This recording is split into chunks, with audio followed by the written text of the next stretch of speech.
మన Indians waste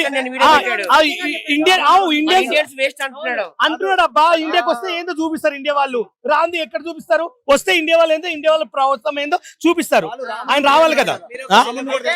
ఇవాళ కూడా ఆవులు మేకలు ఆ తర్వాత రేపులు అని చెప్పేసి ఇష్టం వచ్చినట్టు మాట్లాడాడు. సో చాగంటి గారిని కూడా సార్ మీకు చాగంటి గారిని, ద్రౌపది, అగ్నిలో పుట్టిన ద్రౌపది గారిని, భూమిలో పుట్టిన సీతాదేవిని అందరినీ వదలడం లేదు. వాడు వస్తే మా హిందువులందరం వాడిని గొయ్యి తీసి పాతేస్తాం. వాడు ఏం మాట్లాడుతాడో కొంచెం పిచ్చి పిచ్చిగా అర్థం కాదు. కొన్ని వాళ్ళు మాత్రం పిచ్చి పిచ్చిగా మాట్లాడుతుండబ్బా, అది నాకు నచ్చట్లేదు. కాదండి, మీరు ఒక సెలబ్రిటీ అని చెప్పేసి మీరు నాగబాబు గారు మాట్లాడింది కూడా కరెక్ట్ అని ఎట్లా అంటున్నారు మీరు? అంటే నాగబాబు గారి గురించి ఏమైనా ఇష్యూ అవుతుంది? నాకు నాగబాబుతో విషయం అవుతుంది. నాగబాబు నన్ను ఏదో చేస్తాడు, ఏదో పెద్ద అని కాదు.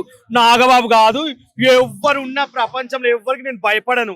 ఈ రోజు ఉంటాము, రేపు పోతాము. ఏదో దీనికి మనం భయపడము. నేనంటే నేను నాగబాబుతో చంద్ర గారు అసభ్యకరమైనటువంటి మాటలు మాట్లాడినప్పుడు నాగబాబు గారు నవ్వి, తర్వాత శివాజీ గారు అంటే మాత్రం ఎందుకు ఆ విధంగా కోపం అవుతున్నాడు? అదే అబ్బా, నేను చెప్పేది ఏమంటున్నా అంటే మీకు అర్థమవుతుందా? ఎక్కడ ఉంటే అక్కడ పాట పాడతారు, ఎక్కడ ఉంటే అక్కడ చేస్తారు. లేదు, ఇప్పుడు ఉంది కాబట్టి చెప్తున్నా. నాగబాబు మాట్లాడేది కరెక్ట్ అని నేను ఎలా అంటున్నాను అంటే, ఆయనకు ఇప్పుడు 1 సెకండ్, నాగబాబు తప్పు అని చెప్తున్నారు కదా. ఎందుకు చెప్తున్నా అంటే మీరు ఆలోచించండి. ఇప్పుడు నేను కూడా పొగడొచ్చు. ఇప్పుడు నాగబాబు దేవుడు, నైస్, చాలా మంచి వ్యక్తి అండి. ఆయన నేను కూడా పొగడొచ్చు. అర్థమవుతుందా? అంటే తగ్గలేదు. చికిత్స సాంగ్ కూడా మస్తు పోయింది. నాకు చాలా హ్యాపీగా ఉంది. నిజంగా చెప్తున్నా, థ్యాంక్ యూ సో మచ్. దయచేసి మాత్రం ఎవరైనా సరే, ఇంకోటి కూడా ఇండస్ట్రీలో దయచేసి చెప్తున్నా, అందరు సెలబ్రిటీలే చిన్న వాళ్ళని చీప్ గా చూడడము, ఆ సెలబ్రిటీ అని వచ్చి హ్యాడ్ టు చూసే వాళ్ళని కొంతమందిని చూస్తున్నాను మార్కెట్ లో.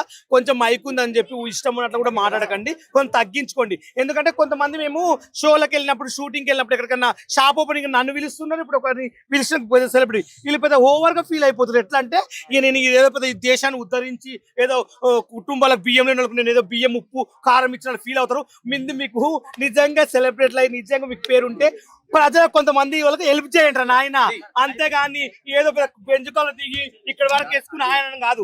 లేని వాళ్ళకి రూపాయండి. మేము మా గ్రూప్ లో కానీ మా ఫ్రెండ్స్ సర్కిల్ మీకు బియ్యం లేకుంటే కూరగాయలు రూటే నేను 1000 రూపాయలు 2000 బియ్యం అని చూపిస్తాను. కానీ నేను ఎప్పుడు చెప్పుకోలేదు సమాజంలో నేను ఇప్పిస్తాను, నేను సేవ చేస్తానని.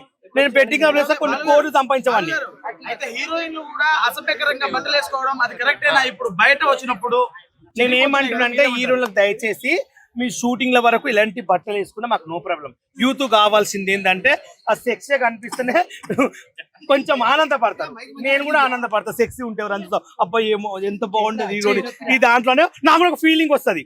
నేనేమంటే బయటకు వచ్చినప్పుడు కొంచెము పద్ధతిగా ఉంటామని కోరుకుంటా, అంత మించి ఏం లేదు.